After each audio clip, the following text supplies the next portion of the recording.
Hello guys, welcome to my at cook channel. আজকে আমরা নিয়ে চলে এসেছি কলমি শাক ভাজি রেসিপি।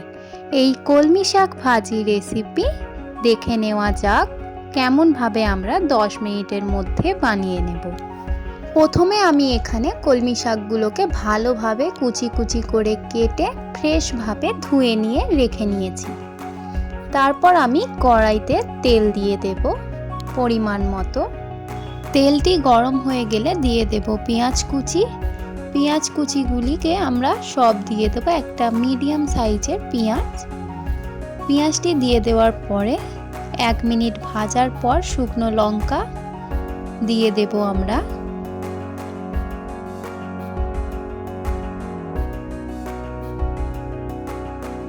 আমি এখানে 2টি শুকনো লঙ্কাকে ভালোভাবে কুচি কুচি করে কেটে নিয়েছি। কেটে আমি তেলের উপর ছেড়ে দিলাম। পেঁয়াজ এবং শুকনো লঙ্কা ভালোভাবে এবার ফোড়ন দিয়ে নেব। খুব ভালো একটা গন্ধ ছাড়লে তারপরে পেঁয়াজ এবং শুকনো লঙ্কাটা ফোড়ন দেয়া বা ভাজা কমপ্লিট হয়ে যাবে। পেঁয়াজটা অল্প ব্রাউন কালার চলে আসলে তারপর আমরা এখানে দিয়ে দিচ্ছি পরিমাণ মতো নুন। শাকে একটু কম নুন দিতে হয় কারণ পরে শাকটা কমে যায়। তারপর দিয়ে দিচ্ছি আমি এখানে 1 চিমটে জিরে মরিচ গুঁড়ো এবং 1 চিমটে হলুদ গুঁড়ো। এই মশলাগুলি দিয়ে ভালোভাবে নাড়াচাড়া করে নিতে হবে। আমি এখানে গুঁড়ো লঙ্কা দিলাম না কারণ আমি এখানে শুকনো লঙ্কার ব্যবহার করেছি। মশলাগুলি 1 থেকে 2 মিনিট কষিয়ে নেওয়ার পরে ভালোভাবে তারপর আমি এখানে কলমি শাক কিছুটা দিয়ে দিলাম যাতে আমি মশলাটার সাথে কলমি শাকটাকে মিশিয়ে নিতে পারি। এখানে আমরা প্রথমে কম কলমি শাক দেব। কম কলমি শাক দেওয়ার পরে মশলাটার সাথে মিশিয়ে নেব। আবারও পুরো আমরা কলমি শাকটাকে দিয়ে দেব।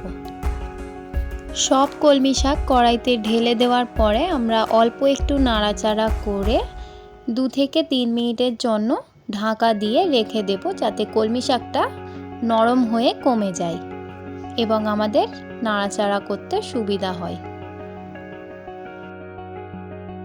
এখানে আমি 2 থেকে 3 মিনিট পর ঢাকনাটাকে খুললাম এবং কলমি শাকগুলো নরম হয়ে গেছে। এবার আমাদের নাড়াচাড়া করতে অসুবিধা হবে না। ভালোভাবে এবার আমরা শুধু অনবরত নাড়াচাড়া করে ভেজে নেব। কলমি শাকটা ঢাকা দেওয়ার পর কলমি শাক থেকে যে জলগুলো ছিল সব ছেড়ে দিয়েছে। জলগুলো কিন্তু কলমি শাকে এরকম শুষে নেবেন নাড়াচাড়া করতে করতে। আমরা অনবরত নাড়াচাড়া করে কলমি শাকটাকে এবার ভেজে নেব ব্রাউনভাবে। এখানে আমরা অনবরত কলমি শাকটাকে নাড়াচাড়া করব, না হলে নিচেটা পুড়ে যেতে পারে। গ্যাসের ফ্লেম হাই থাকবে, না হলে কলমি শাকটা ভালোভাবে ভাজা হবে না। দেখুন এখানে আমরা অনবরত নাড়াচাড়া করার পর কলমি শাকটা ব্রাউন ব্রাউন হয়ে আসছে এবং অনেকটা নরম হয়ে গেছে, সিদ্ধও হয়ে গেছে। আমাদের কলমি শাকটা আর 2 থেকে 3 মিনিট হওয়ার পরেই আমরা নামিয়ে নেব। এখন আমাদের কলমি শাকটা পুরোপুরি রেডি হয়ে গেছে। যদি আপনাদের এই ভিডিওটা ভালো লেগে থাকে তাহলে অবশ্যই একটা লাইক শেয়ার অ্যান্ড সাবস্ক্রাইব করে দেবেন। আপনি আমার চ্যানেলে নতুন হয়ে থাকলে অবশ্যই চ্যানেলটিকে সাবস্ক্রাইব করে আমার পাশে থাকবেন।